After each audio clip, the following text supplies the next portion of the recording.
नमस्कार दोस्तों, स्वागत है आपका आज के मुख्य समाचारों में। दोस्तों यहां पर आपको देखने को मिलेंगी सुबह से लेकर शाम तक की तमाम बड़ी खबरें, मुख्य समाचार, ब्रेकिंग न्यूज अपडेट्स के रूप में। तो दोस्तों आप सभी लोगों से रिक्वेस्ट है इस वीडियो को ज्यादा से ज्यादा लाइक और शेयर करें।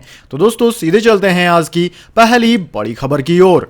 आरजीकर कॉलेज के पूर्व प्रिंसिपल संदीप घोष पहुंचे सुप्रीम कोर्ट, याचिका में की गई यह मांग।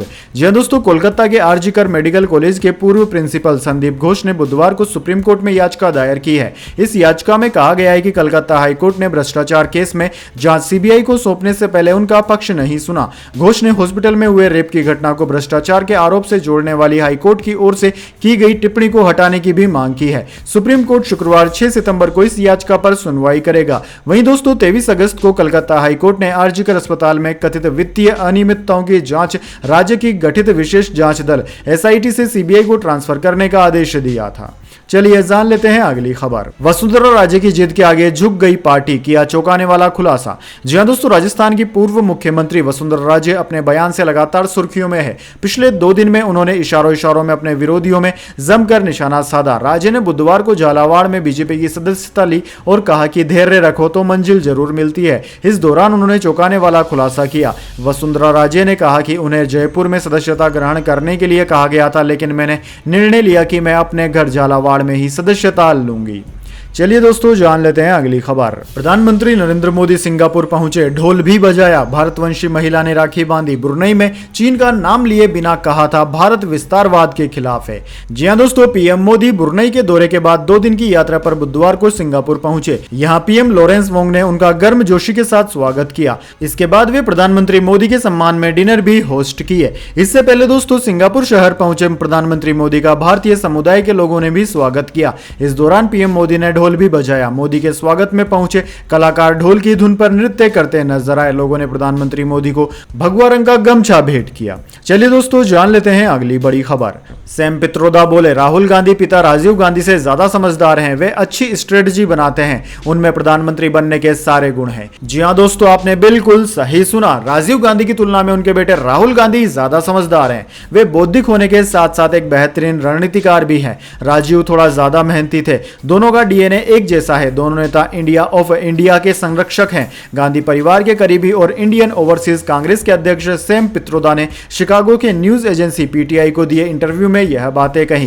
पित्रोदा ने कहा कि कांग्रेस सांसद और लोकसभा में विपक्ष के नेता राहुल गांधी में फ्यूचर प्रधानमंत्री के सारे गुण हैं। वैसे दोस्तों इस बारे में आप क्या सोचते हैं, कमेंट बॉक्स में लिखकर जरूर बताइए। क्या राहुल गांधी भविष्य में देश के प्रधानमंत्री बन सकते हैं? चलिए जान लेते हैं अगली खबर।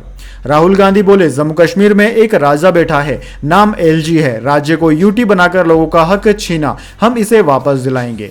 जी हां दोस्तों, राहुल गांधी ने बुधवार को जम्मू कश्मीर के रामबन और अनंतनाग में चुनावी रैली की। राहुल गांधी ने कहा कि जम्मू कश्मीर के स्टेटहुड को छीन लिया गया, हम इसे वापस दिलाएंगे। यहाँ राजा का शासन है, यहाँ के राजा एलजी हैं। पहले केंद्र शासित प्रदेश को राज्य बनाते थे, मोदी जी राज्यों को केंद्र शासित प्रदेश बना रहे हैं। वहीं दोस्तों राहुल गांधी ने पीएम मोदी, गृह मंत्री अमित शाह समेत अंबानी और अडानी पर भी निशाना साधा। उन्होंने कहा कि पीएम मोदी पहले छाती फैलाकर चलते थे, अब वे कंधे झुकाकर आते हैं। इस बार संसद में सिर पर संविधान रखकर पहुंचे। कश्मीर में कांग्रेस और नेशनल कॉन्फ्रेंस ने गठबंधन किया हुआ है। दोस्तों आपको बता दें 90 सीटों में से 51 पर नेशनल कांग्रेस और 32 सीटों पर कांग्रेस चुनाव लड़ेगी। 5 सीटों पर फ्रेंडली फाइट होगी। चलिए दोस्तों जान लेते हैं अगली खबर। एमसीडी स्टैंडिंग कमेटी चुनाव में आम आदमी पार्टी को लगा झटका, बीजेपी ने 12 में से 7 जोन में दर्ज की जीत।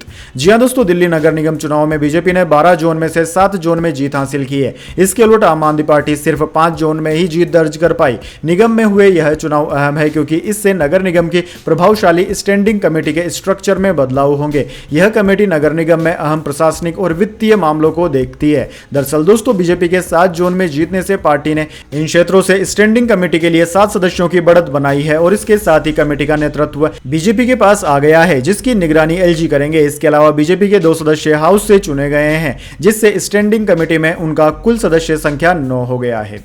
चलिए दोस्तों जान लेते हैं अगली खबर। आरएसएस का टारगेट 2029 तक महिला आरक्षण और जाति जनगणना हो। अब सीधे सरकार को सलाह देगा, 30 करोड़ हिंदू परिवारों को भी जोड़ेगा।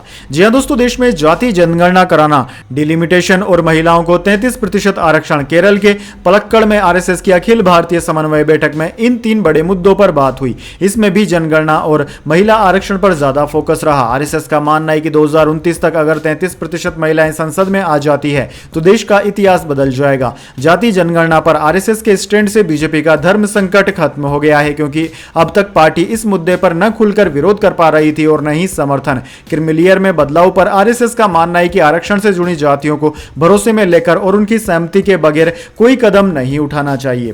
वैसे दोस्तों, आप कमेंट करके बताइए, भारत में जातिगत जनगणना होनी चाहिए या नहीं? कमेंट बॉक्स में आपकी राय जरूर दीजिए। चलिए जान लेते हैं अगली खबर। भोपाल के गर्ल्स स्कूल में बदसलूकी, छात्राओं ने तोड़फोड़ की। प्रदर्शन में 15 छात्राएं हुई बेहोश। कहा देर से आने पर मैडम झाड़ू पोंछा कराती, घास कटवाती है। जी हां दोस्तों, मध्य प्रदेश की राजधानी भोपाल के सरोजनी नायडू गर्ल्स स्कूल नूतन स्कूल की छात्राओं ने बुधवार को प्रदर्शन किया। स्कूल प्रबंधन के खिलाफ नारेबाजी और अंदर घुसकर तोड़फोड़ भी की। इस दौरान 15 छात्राएं बेहोश हो गई। छात्राओं का आरोप है कि देर से आने पर स्कूल की एचआर मैनेजर वर्षा झा उनसे सफाई कराती है, घास कटवाती है और मौके पर शिक्षा विभाग के अफसर और कांग्रेस विधायक आरिफ मसूद भी पहुंच गए। दोस्तों, हंगामा बढ़ता देख एचआर मैनेजर वर्षा झा को स्कूल से हटा दिया गया। वहीं दोस्तों, वर्षा झा आर्मी से रिटायर्ड कैप्टन है। ओपन स्कूल की ओर से उन्हें 1 महीने पहले ही HR and state manager appoint किया गया था। प्रदर्शन के दौरान नाराज छात्राओं ने झा की नेम प्लेट को तोड़कर पैरों से रोदा। छात्राओं का कहना है कि वे स्कूल में आर्मी के रूल्स फॉलो करवाना चाहती है, वैसी ही सजा भी देती है। चलिए दोस्तों, जान लेते हैं अगली खबर। 73 लाख राशन कार्ड धारकों को राहत, अब वितरक दुकान बंद नहीं रख सकेंगे, गैरहाजिरी में अन्य को चार्ज सौंपना ही होगा। जी हां दोस्तों, राज्य के 73 lakh NFCA national food security act card धारकों के लिए राज्य सरकार ने बड़ा और महत्वपूर्ण फैसला किया है। अब दोस्तों, राशन लेने जाने पर सस्ते अनाज की दुकान बंद नहीं दिखेगी। ये दुकानें बंद रहने की शिकायत मिलने पर सरकार ने यह फैसला लिया है। दरअसल दोस्तों, नए निर्णय के अनुसार सरकारी अधिकारियों की तरह अब राशन वितरकों को भी अपनी गैरहाजिरी में दूसरों को चार्ज सौंपना होगा। इस तरह राशन कार्ड धारकों को दुकान के चक्कर लगाने से राहत मिल सकेगी।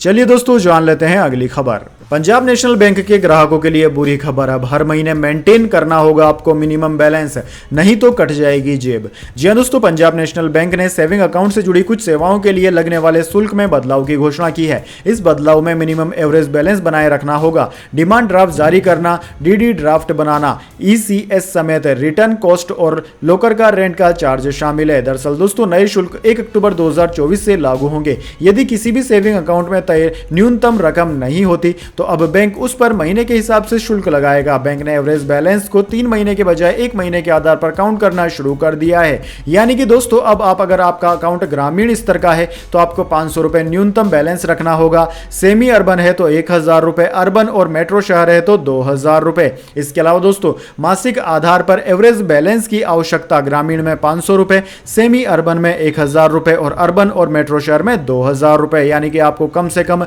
इतना अमाउंट तो अपने बैंक खाते में रखना ही होगा। अगर आप नहीं रखते हैं तो आपको जुर्माना देना होगा। चलिए दोस्तों, जान लेते हैं इसके बाद अगली बड़ी खबर। देश का मानसून ट्रेकर, राजस्थान के 17 जिलों में भारी बारिश, जोधपुर उदयपुर में हालात बिगड़े, आंध्र प्रदेश में चक्रवात की चेतावनी।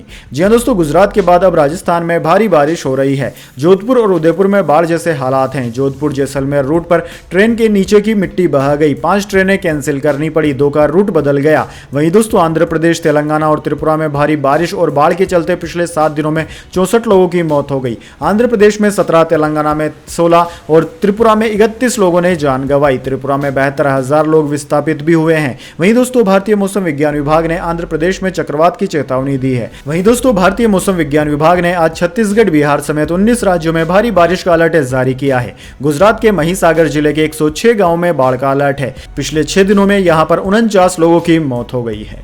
चलिए दोस्तों, जान लेते हैं अगली खबर। दिल्ली पुलिस का दावा, पूजा खेड़कर का डिसेबिलिटी सर्टिफिकेट फर्जी, 2022 और 2023 में 2 सर्टिफिकेट जमा करवाए थे, हाईकोर्ट में स्टेटस रिपोर्ट दी। जी हां दोस्तों, दिल्ली पुलिस ने पूजा खेड़कर मामले में दिल्ली हाईकोर्ट में एक नई स्टेटस रिपोर्ट दाखिल कर जानकारी दी है कि सस्पेंड की गई ट्रेनी आईएएस पूजा खेड़कर ने 2 डिसेबिलिटी सर्टिफिकेट जमा कराए थे। इनमें से एक सर्टिफिकेट फर्जी होने का शक है। वहीं दोस्तों, दिल्ली पुलिस ने इस स्टेटस रिपोर्ट में कहा है कि हमने यूपीएससी की तरफ से जमा कराए गए डॉक्यूमेंट की जांच की है। इसमें सामने आया है कि पूजा खेड़कर ने सिविल सर्विसेज एग्जामिनेशन 2022 और 2023 के दौरान 2 डिसेबिलिटी सर्टिफिकेट यानी कि मल्टीपल डिसेबिलिटी जमा कराए थे, जो उनके मुताबिक महाराष्ट्र के अहमदनगर की मेडिकल अथॉरिटी की तरफ से जारी किए गए थे। पुलिस ने अहमदनगर मेडिकल अथॉरिटी से इन दोनों सर्टिफिकेट की जांच कराई। अथॉरिटी ने बताया कि हमारे सिविल सर्जन के ऑफिस रिकॉर्ड के मुताबिक इन डिसेबिलिटी सर्टिफिकेट को इस अथॉरिटी ने जारी नहीं किया है।